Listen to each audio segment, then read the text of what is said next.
Bangladesh textile বিশ্ববিদ্যালয় অল্প সময়ের মধ্যেই বস্ত্র ও পোশাক শিল্পের জন্য দক্ষ, সৎ ও নেতৃত্ব গুণসম্পন্ন মানব সম্পদ তৈরির একটি নির্ভরযোগ্য কেন্দ্রে পরিণত হয়েছে।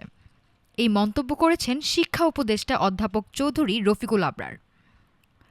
শনিবার বুটেক্স ক্যাম্পাসে অনুষ্ঠিত বিশ্ববিদ্যালয়ের প্রথম সমাবর্তন অনুষ্ঠানে সভাপতির বক্তব্যে তিনি বলেন, বিশেষায়িত শিক্ষা, গবেষণা ও উদ্ভাবনের মাধ্যমে একটি শিক্ষা প্রতিষ্ঠান কিভাবে জাতীয় অর্থনীতির গুরুত্বপূর্ণ চালিকা শক্তিতে রূপান্তর নিতে পারে বুটেক্স তার উজ্জ্বল দৃষ্টান্ত।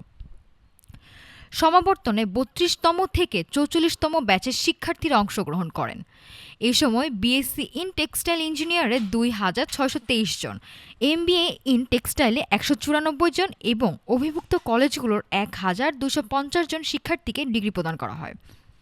সদ্য স্নাতকদের উদ্দেশ্যে শিক্ষা উপদেষ্টা বলেন, তারা শুধু একটি ডিগ্রি অর্জন করেননি, বরং দেশের ভবিষ্যৎ শিল্প ও অর্থনীতিকে নেতৃত্ব দেওয়ার দায়িত্ব গ্রহণ করেছেন। সমাবর্তন বক্তা হিসেবে উপস্থিত ছিলেন চীনের হংকং পলিটেকনিক ইউনিভার্সিটির অধ্যাপক সুগাই ওয়াং।